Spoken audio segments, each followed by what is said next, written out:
신약성경 사도행전 17장 22절에서 29절 말씀 되겠습니다. 사도행전 17장 22절부터 29절입니다. 바울이 아레오바고 가운데 서서 말하되 아덴 사람들아 너희를 보니 범사에 종교심이 많도다.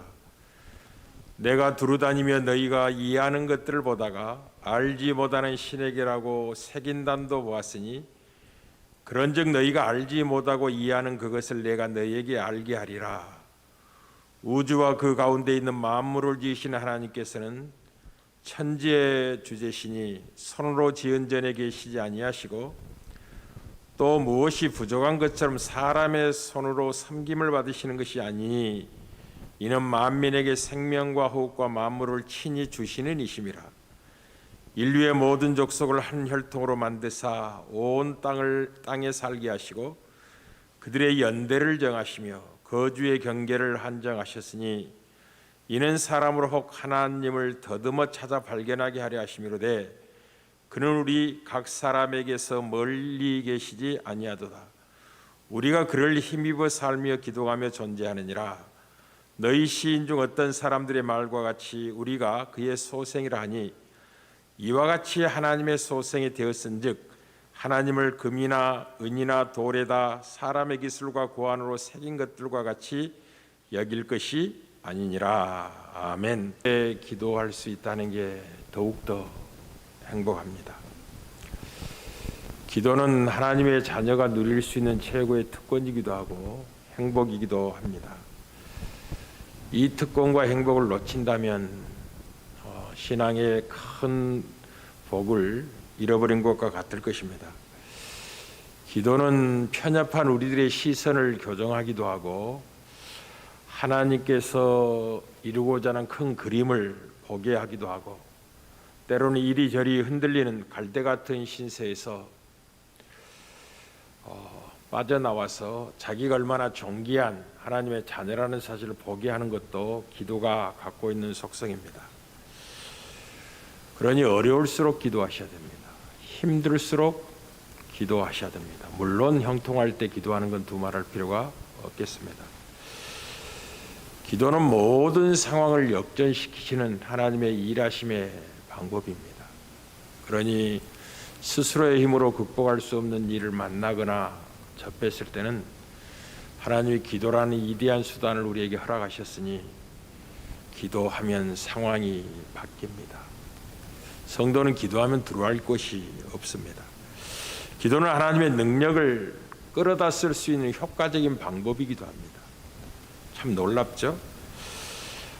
보다 중요한 것은 기도는 나쁜 꿈에서 깨어나 현실로 돌아오는 것과 같습니다. 기도하기 전엔 나쁜 현실 때문에 악몽을 꾸는 것 같은 괴로움 속에 있다가 기도하고 하나님의 응답을 경험하게 되면 꿈을 꾼 것 같은 상황이 뒤바뀐 것을 경험하게 됩니다. 기도는 모든 약함을 강함으로 바꾸어 주시기도 하고 모든 결핍을 하나님의 풍성함으로 뒤바꾸게 하는 하나님의 섭리입니다.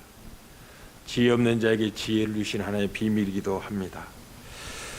무엇보다도 그리스도 예수 안에서 우리가 믿고 있는 모든 사실들을 우리의 능력으로 만들 수 있는 유일한 통로와도 같은 것이 기도입니다. 그러니 기도하셔야 됩니다. 성경은 우리 보고 기도하라고, 쉬지 말고 기도하라고, 늘 깨어 기도하라고 권면합니다.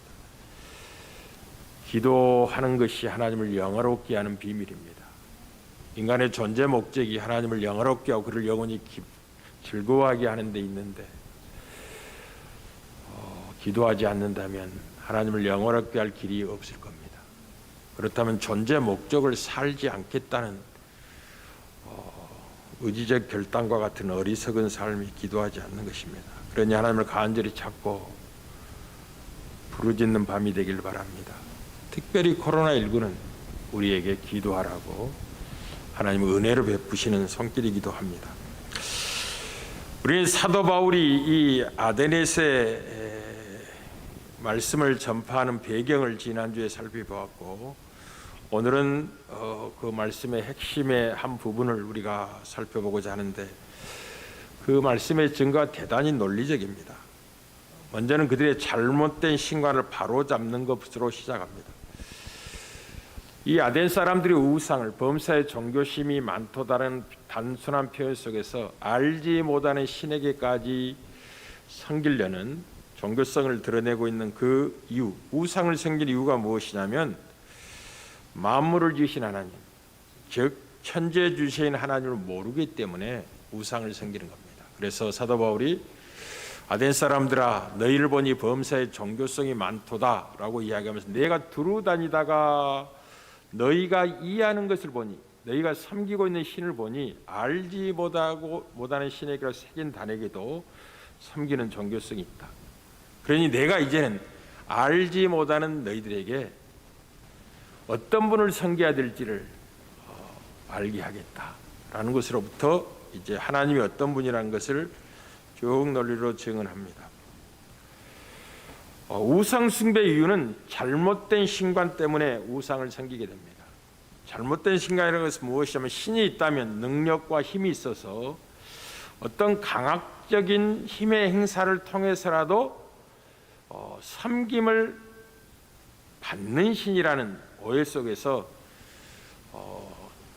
강압과 그 신의 힘의 능력이 나타나기 전에 무릎 꿇고 섬겨주어서 그 위협으로부터 벗어나 1차적으로 그리고 자기들의 소원을 아뢰어 도움을 받고자 하는 열망 속에서 우상을 만들게 됩니다.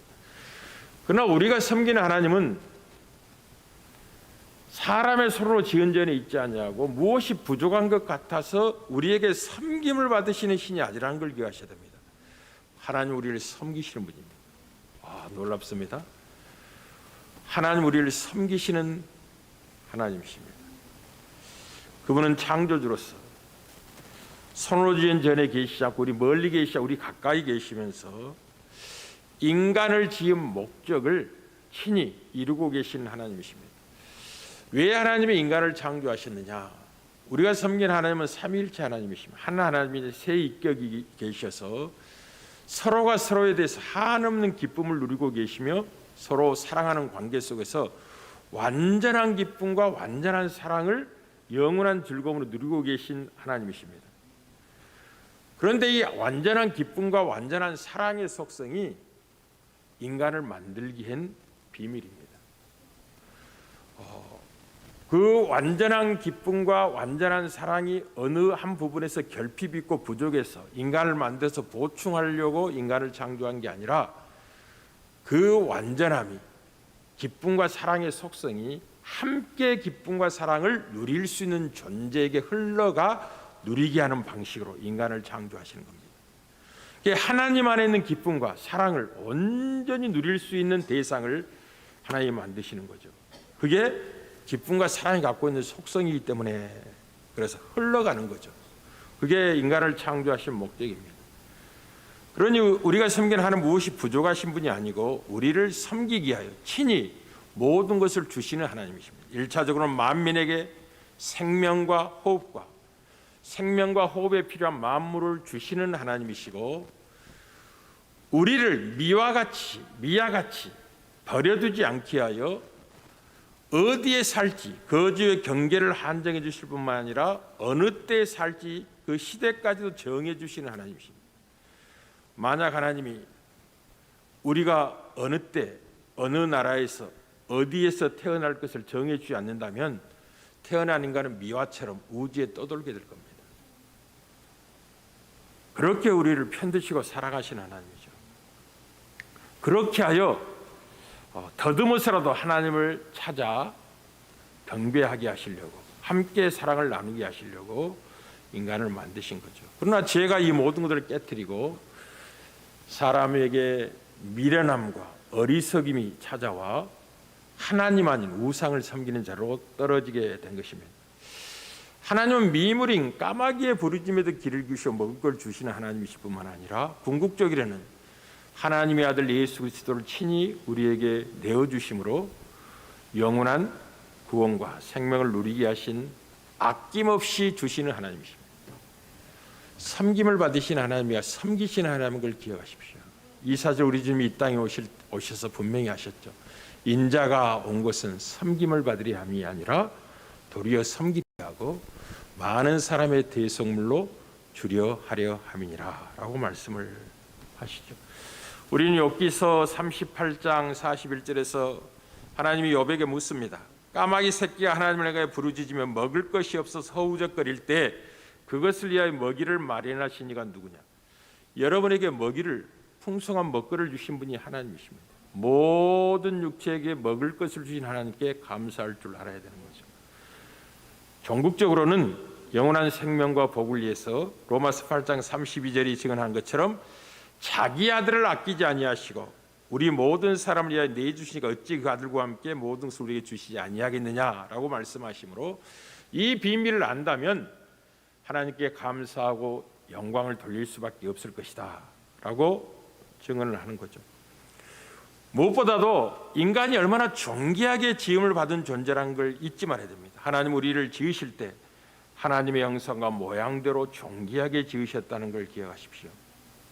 그런데 죄가 우리를 험악한 자리로, 스스로 지혜롭다고 하나 미련한 자로 떨어지게 하여서 하나님만의 우상을 섬기는 모습으로 이 비참함이 찾아온 것입니다.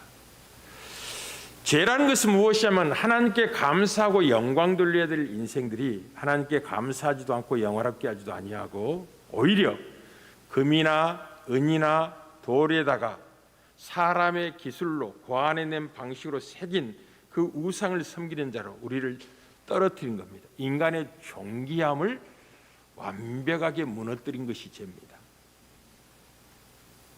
넉넉함을 누리면서 마음껏 사랑하며 살도록 우리를 창조하고 부르셨는데도 불구하고 우리가 그렇게 하지 못한 연약한 모습 우리 가운데 있는 이유가 바로 거기에 있습니다. 그래서 로마서 1장 20절 23절에 이 사실을 보다 분명히 증언합니다. 창세로부터 그의 보이지 아니한 것들 곧 그의 영원한 능력과 신성이 그가 만드신 만물에 분명히 보여 알려졌나니 그러므로 그들이 핑계하지 못할지라. 하나님을 알되 하나님을 영화롭기도 아니하며 감사하지도 아니하고 오히려 그 생각이 허망해지며 미련한 마음이 어두워졌나니 스스로 지혜 있다나 어리석게 되어 썩어지지 아니하는 하나님의 영광을 썩어질 사람과 새와 짐승과 기어다니는 동물의 모양의 우상으로 바꾼다고. 스스로 지혜롭다고 하면서 미련한 자리에 떨어진 겁니다. 참 비참한 인생들이죠. 사랑하는 성도 여러분, 이 죄와 심판이라는 것은 무엇이냐면 하나님을 알되 감사하지도 아니하고 영화롭게 하지도 않는 것을 죄라고 하는 것입니다. 그 결과 심판으로 찾아오는 것입니다.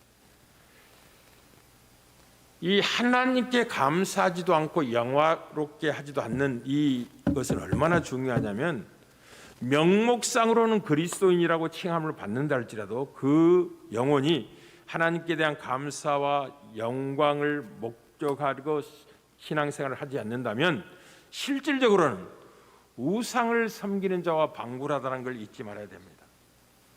호흡이 있다면 여호와를 찬양해야 될 것입니다. 우리에게 있는 것 중에서 어느 하나라도 주님이 주시지 않는 것이 없습니다. 우리가 하나님께 무엇인가 기쁨과 즐거움을 드릴 수 있다면 그 드릴 수 있는 것은 하나님 우리에게 주신 것들이라는 걸 기억하셔야 됩니다. 그리스도인들은 이 사실을 알게 된 자지. 자기 생명, 자기 호흡, 생명과 호흡에 필요한 만물을 하나님이 주셨다는 사실을 알고 우리가 하나님으로 말미암아 살며 기도하며 존재한다는 사실을 알게 된 자가 그리스도인입니다. 그 사실을 알게 되면 어떻게 되느냐? 하나님께 감사하며 그 하나님을 영화롭게 하는 것입니다. 죄라는 것은 마땅히 하나님께 감사하고 영화롭게 될 존재가 하나님을 알되 영화롭게도 하지 감사도 아니하고 우상을 섬기는 자리로 떨어지고 지금 아덴에 있는 모든 사람들이 이 미련하고 비참한 자리에 빠져 있다는 사실을 보고 격분한 겁니다. 그 비참한 자리에서 원래 창조의 목적, 구원의 목적으로 돌이킬 수 있는 유일한 길이 무엇이냐? 예수와 그 부활을 믿는 것입니다. 그래서 예수와 부활을 전하는 것입니다. 이제 다음 주에 이 사실을 보다 본격적으로 확인해 보도록 하겠습니다. 이 다윗은 이 비밀을 잘 알고 있었습니다. 하나님이 천지의 주제가 되신다는 사실도 그가 잘 알고 있었습니다. 그래서 역대상 29장 11절 12절에서 여호와여 이디하심과 권능과 영광과 승리와 위엄이 다 주께 속하였사오니 천지에 있는 것이 다 주의 것이로소이다. 여호와여 주권도 주께 속하였사오니 주는 높으사 만물의 머리이심이다. 부하기가 주께로 말미암고 또 주는 만물의 주제가 되사 만물의 통치자가 되사 그런 말입니다. 손에 권세와 능력이 있사오니 모든 사람을 크게 하심과 강하게 하심이 주의 손에 있나이다. 놀랍죠? 그래놓고 이 이디하고 영광스러운 하나님께 드릴 수 있는 즐거움을 주신 이 감격을 감사와 찬양으로 고백하는데 역대상 29장 13절 14절입니다. 우리 하나님이여 이제 우리가 주께 감사하오며 주의 영화로운 이름을 찬양하나이다. 나와 내 백성이 무엇이게 이처럼 즐거운 마음으로 드릴 힘이 있었나이까? 모든 것이 주께로 말미암아 싸우니 우리가 주의 손에서 받은 것으로 주께 드렸을 뿐이니. 이 사실을 아는 자가 신자예요. 자기 생명, 자기 호흡, 만물도 하나님이 주셨고 내가 하나님으로 인해 살며 기도하며 존재하고 있다는 사실을 아는, 우상을 섬기는 어리석고 비참한 인생이 아니라 영광스러운 하나님을 경배하고 그 하나님과 함께 영원한 기쁨과 즐거움을 누리고 창조받은 신의 소생이라는 사실을 아는 것, 하나님의 자녀라는 사실을 아는 것, 이것이 여러분의 삶을 뒤바꾸는 것입니다. 사기꾼은 사기치는 일에만 관심이 있어요. 도둑놈은 도둑질할 국민만 하는 것입니다. 거지는 날마다 동냥할 생각만 하는 거예요. 어느 집에 가서 뭐 잔치집이 어딘지 가서 한 푼 줍시오, 염심 줍시오 하는 생각밖에 없어요. 그러나 하나님의 자녀는 다르죠. 이방인과 다르죠. 그렇게밖에 살지 못한 자리에서 빠져나온 자죠. 그 생각이 얼마나 고급스럽고 영광스러운지. 밤에 잘 때도 하나님을 생각하고 하나님의 뜻을 생각합니다. 길을 갈 때도 하나님의 말씀을 묵상하고 그 말씀대로 행하기 위해서 하나님의 은혜를 구합니다. 그리고 어렵고 힘든 사람들을 만나면 섬기고자 하는 열망이 불일 듯하게 일어납니다. 복음을 전하는 현장을 생각하면 도울 수 있는 최선의 방책을 강구하고 힘을 다하여 영으로 교통하며 손을 내밀고 함께 동역합니다. 하나님의 나라가 그 심령을 사로잡고 있는 존재, 그게 하나님의 백성들입니다. 더욱더 놀라운 것은 이 하나님이 우리에게 은혜로 주신 것들은 언제나 넘치도록 주신다는 걸 기억하셔야 됩니다. 하나님은 풍성하게 베풀어 주십니다. 부족함이 없도록 주시는 분입니다. 모든 것을 넉넉히 하여 착한 일에 넉넉히 넘치도록 살게 하시는 분이 하나님. 여러분, 이 하나님을 놓쳐버리고 하나님 아닌 다른 곳에서 힘과 도움을 얻고 소원을 펼치고 있기 때문에 고통과 아픔의 세월을 살아온 것이지, 하나님은 언제나 넘치도록 주십니다. 고린도후서 9장 8절입니다. 하나님이 능히 모든 은혜를 너에게 넘치게 하시나니 이는 너희로 모든 일에 항상 모든 것이 넉넉하여 모든 착한 일을 넘치게 하려 하시며. 하나님이 우리에게 넘치도록 주신 이유가 무엇이라고요? 모든 착한 일을 넘치게 하시려고 그렇게 하는 거예요. 사랑할 수 있도록, 섬길 수 있도록, 고통받는 영혼의 필요를 넉넉하게 공급할 수 있는 부유한 존재로 우리를 부르신 겁니다. 지난 세월을 생각하면 참 한탄스럽죠. 이 하나님의 뜻과 하나님의 풍성함을 놓쳐버리고 우상을 섬기던 것 같이 어떤 것에 목말라 있던 시절을 회개해야 될 것입니다. 여호와는 우리의 목자십니다. 다윗은 고백합니다. 여호와가 나의 목자시니 내게 부족함이 없도다 고백합니다. 이 참된 그리스도인들은 자기 자신에 대해서는 크게 걱정하지 않습니다. 그러나 다른 사람들을 늘 걱정해 주는 사람입니다. 다시 말씀드리겠습니다. 진실한 그리스도인들은 자기 자신에 대해서 걱정하는 사람이 아니에요. 목자가 계시기 때문에. 그러나 늘 다른 사람에 관심을 갖고 그들을 걱정해 주는 사람들입니다. 우리는 목자 되신 예수님으로 말하면 우리는 모든 것을 가지고 풍성해진 존재라는 걸 기억하십시오. 언젠가 새벽에 한번 찰스 스펄전 목사님의 간증을 여러분에 말씀드렸습니다. 그분이 이렇게 말씀드렸습니다. 나는 모든 것을 다 가졌으며 풍성하다.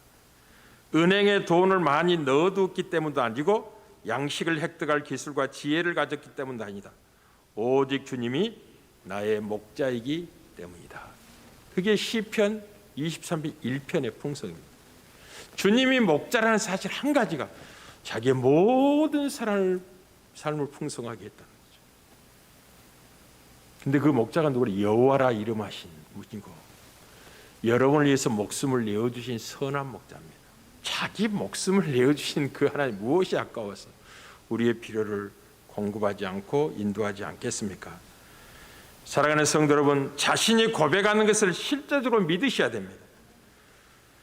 우리는 그것이 사실인 것처럼 믿으면 행동하게 될 것입니다. 그리고 무엇이 사실인 것처럼 행동한다는 말은 무슨 말이냐면 믿는 그것을 사실인 것처럼 산다는 것이에요. 고백과 행동과 삶을 일치돼야 되는 것입니다. 신앙 고백과 삶이 일치돼야 되는 것입니다. 만약 고백과 삶이 일치되지 않는다면 그걸 외식한다고 하는 것입니다. 그런데 신앙을 잘못 붙들고 있는 거죠. 이러한 고백과 삶의 배후에 우주와 그 가운데 있는 만물을 지으신 하나님이 천지의 주제라는 사실에 대한 믿음이 있습니다.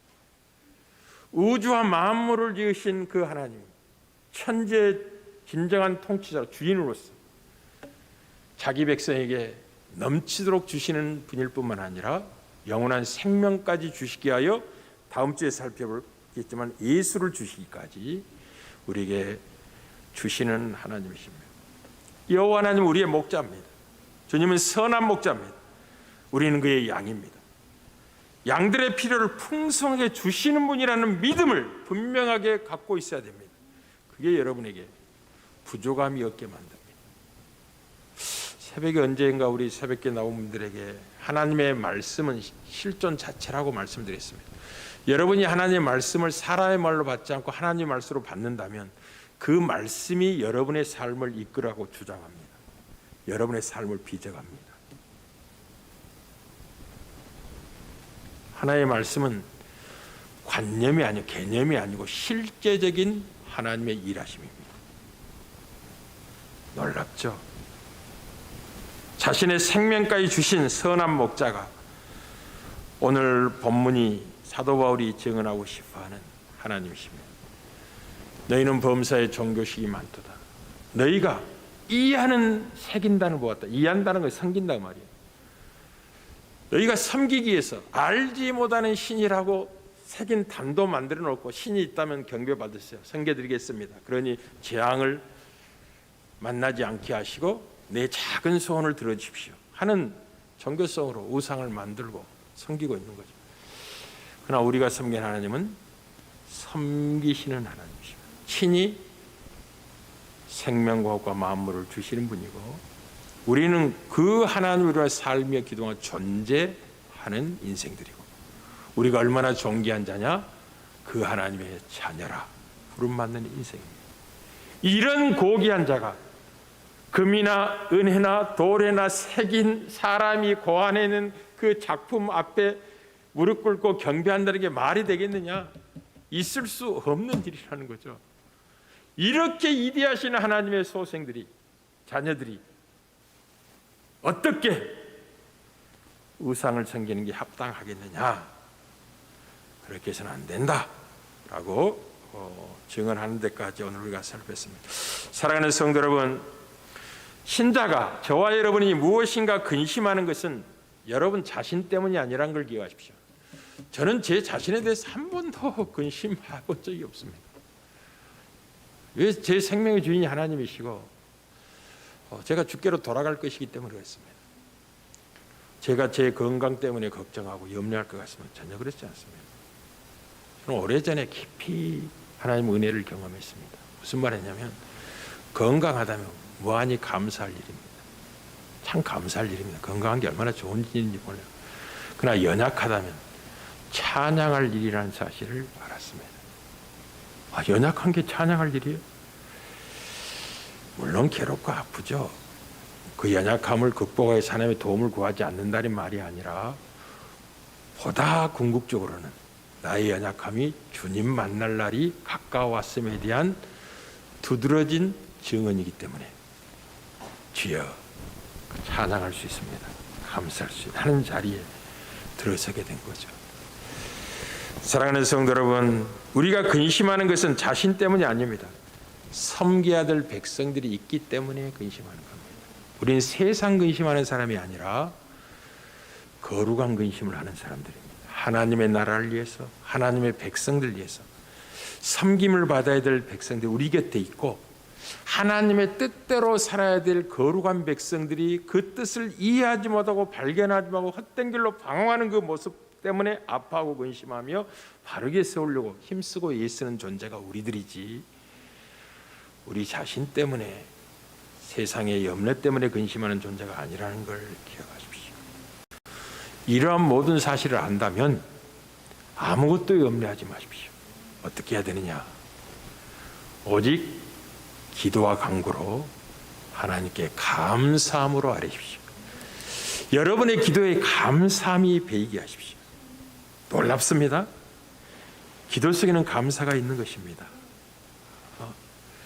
그리하면 모든지 가게 뛰어나는 하나님의 평강이 그리스도 예수 안에서 우리의 마음과 생각을 지켜주십니다. 이 하나님의 평강은 실제적인 평강입니다. 저는 많이 경험을 했습니다. 큰 위기와 어려움을 만나면 그 하나님께 단순히 맡기죠. 하나님, 이러이러한 일이 있습니다. 하나님 다 아시고 계시죠. 저는 감당할 수 없사오니 주님을 의지합니다.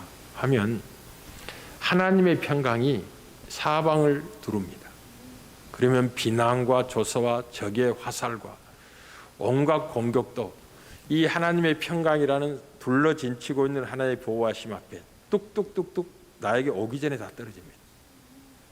지키시고 보호하시는 거죠. 실제적입니다. 누리는 은혜가 있기를 주의 이름으로 축복합니다. 모든 상황이 역정되는 비밀이 기도 속에 있습니다.